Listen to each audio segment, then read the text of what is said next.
हाय दोस्तों, मेरा नाम नीरज है और स्वागत है हमारे चैनल नीरज डिजिटल टॉक्स में। तो दोस्तों, आज हम बात करने वाले हैं बिहार की एक नई वैकेंसी के बारे में। दोस्तों, तो जैसा कि आप जानते हैं कि बिहार स्टेट में अनेकों जिलों में नई नई वैकेंसी निकलती रहती है और जैसा कि आप लोग का कमेंट होता है कि कुछ भी नया आता है सर तो आप बताएं, तो फिर एक नई वैकेंसी निकल कर आई है जिसको कि आज हम बताने वाले हैं।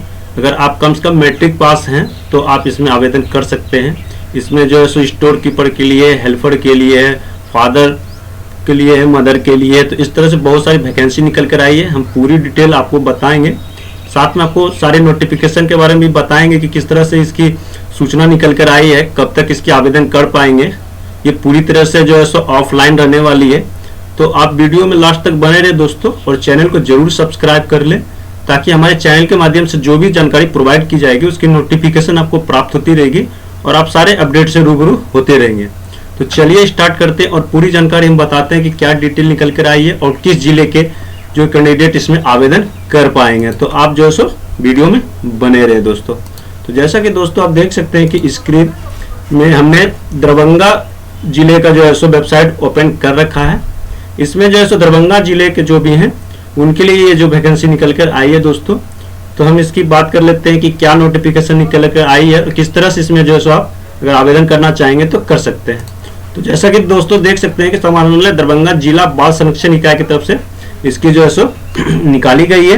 राज्य बाल संरक्षण समिति समाज कल्याण विभाग की तरफ से यह अधीन जिला बाल संरक्षण इकाई दरभंगा द्वारा समेकित बाल संरक्षण योजना अंतर्गत 6-18 वर्ष आयु वर्ग के देखरेख के लिए एवं संरक्षण की आवश्यकता बाल बच्चों का आवासन हेतु संचालित बालगृह दरभंगा एवं इसके अंतर्गत संचालित विशेष इकाई में संविदा आधारित अस्थायी पदों और अस्थायी पदों के लिए योग्यता एवं मानदेय के आधार पर नियोजन हेतु सहयोग अभ्यर्थियों को आवेदन पत्र आमंत्रित किया जाता है। तो दोस्तों, इस चीज को आप समझ लीजिए कि ये जो आपकी जो वैकेंसी होगी तो संविदा के आधार पर होगी और ये अस्थायी पद होगी, कोई अस्थायी पद नहीं होगा। इस चीज को आप ध्यान रखिएगा। तो संविदा के आधार पर आपको काम लिया जाएगा। तो आप जो है इससे अगर इच्छुक हैं तो इसमें आप आवेदन कर सकते हैं। यहाँ देख सकते हैं पहला जो पोस्ट है दोस्तों ऑफिस इंचार्ज का है, सुपरिटेंडेंट का। तो यहाँ ऑफिस इंचार्ज सुपरिटेंडेंट का जो है एक पोस्ट रखा गया है, अदर के लिए जो है सो रखा गया है दोस्तों।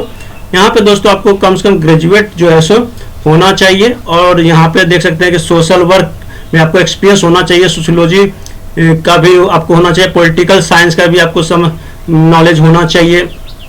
तो इस तरह से दोस्तों आपकी जो है इसमें होनी चाहिए। और इसमें देख सकते हैं at least 3 years experience in the child related programmes. तो यहाँ पे आपको 3 साल का इसमें जो है सो एक्सपीरियंस भी मांग रहा है। अगर आप इस लायक हैं तो आप इसमें आवेदन कर सकते हैं। यहाँ पे आप देख सकते हैं कि एक्सीलेंट जो है सो आपको जो है सो सारा कुछ जानकारी होना चाहिए, हिंदी का गुड प्लानिंग कंडीशन भी होना चाहिए, मतलब कि और सारे यहाँ पे दिया गया है कि आपको इसमें जो है नॉलेज होना चाहिए। और यहाँ पे देख सकते हैं ability to work on MS office. तो यहाँ पे MS ऑफिस का भी आपको जानकारी होना चाहिए जो कंप्यूटर के लिए जरूरी है। यहाँ पे एज दोस्तों आपका कम से कम 55 वर्ष होना चाहिए, इससे अधिक नहीं होना चाहिए। और सैलरी जो होगी आपकी 25,000 रुपये होगी। तो अगर आप इस लायक है तो इसमें आवेदन कर सकते हैं। दूसरा पोस्ट कर लेते हैं काउंसलर का है, जो एक पोस्ट रखा गया और अदर के लिए रिजर्व किया गया है। तो यहाँ पे भी देख सकते हैं कि आपको ग्रेजुएट और फिजियोलॉजी और सोशल वर्क आपको इसमें होना चाहिए। और यहाँ पे ग्रेजुएट में कम से कम डिप्लोमा जो है सो चाइल्ड प्रोटेक्शन काउंसलिंग का होना चाहिए, तभी जो है सो। और यहाँ पे कम से कम 2 साल का आपको एक्सपीरियंस होना चाहिए इस लाइन में, तभी आप इसमें आवेदन कर पाएंगे। यहाँ पे भी देख सकते हैं कि आपको MS ऑफिस की जानकारी होनी चाहिए। साथ में दोस्तों आपको हिंदी और अंग्रेजी की भी नॉलेज होनी चाहिए। और यहाँ पे देख सकते हैं कि working in the government system. तो ये जो है सो सारा गवर्नमेंट सिस्टम रहेगा। और इसमें जो एज है दोस्तों आपको 45 वर्ष कम से कम होनी चाहिए और इसमें 17,500 रुपये आपकी सैलरी रहने वाली है। वही तीसरी बात कर लेते हैं कि case worker provision officer child welfare officer का ये तीसरा पोस्ट है, जिसमें कि एक पोस्ट रखा गया और ये भी अदर के लिए रिजर्व रखा गया है। यहाँ पे भी आपको graduate in law, social work, sociology, political science वगैरह का जानकारी होना चाहिए। और अगर आप इसमें ग्रेजुएट किए हैं तो ही आप कर सकते हैं। At least 2 years working experience in field of child development of child protection. तो इस लाइन में जो है सो आपका 2 साल का एक्सपीरियंस भी होना चाहिए। साथ में यहाँ पे देख सकते हैं नॉलेज ऑफ जो है MS office with excellent oral and writing communication skill in Hindi and English.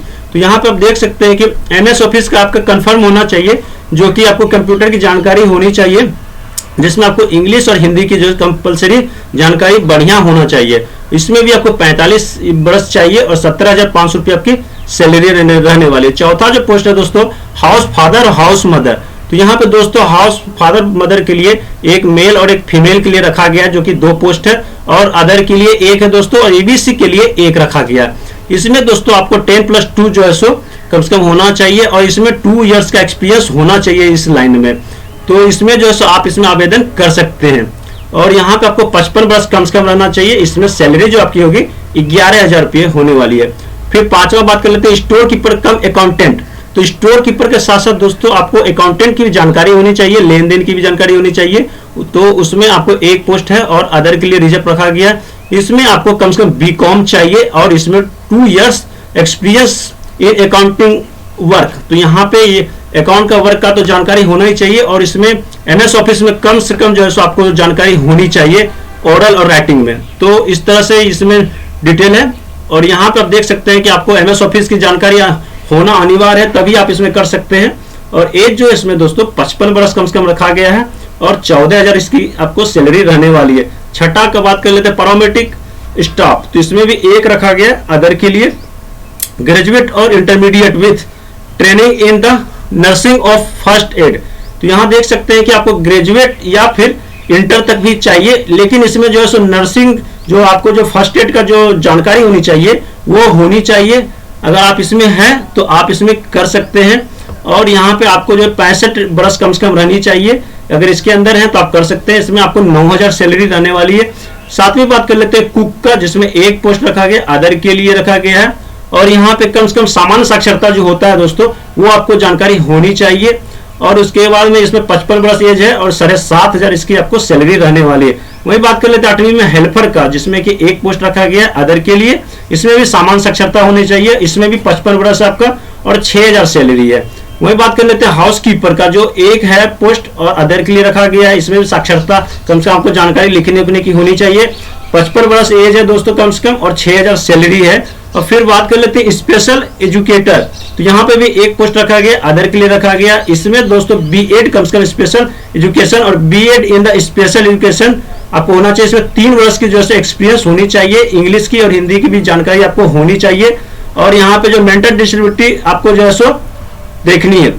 तो यहाँ पे आपको इस तरह से जो है सो 45 वर्ष आपको जो है सो एज रहने वाली है, और 17,500 रुपये इसकी सैलरी कम से कम रहने वाली है। वही बात करते हैं नर्स ओनली फीमेल। तो यहाँ पे 11वां पोस्ट जो है सो नर्स का है, और वो भी चाहिए आपको, लेडीज चाहिए, जेंट्स के नहीं है। जिसमें कि 1 जो है सो पोस्ट रखी गई है दोस्तों, कोई भी कास्ट से है तो चलेगा। यहाँ पे भी दोस्तों आपको जो है intermediate diploma in the nursing from the government Indian nursing counselling. तो आपको कम से कम जैसे नर्सिंग का जानकारी होना चाहिए, जिसमें 1 साल का एक्सपीरियंस होना चाहिए हॉस्पिटल का, हेल्थ फैसिलिटी का।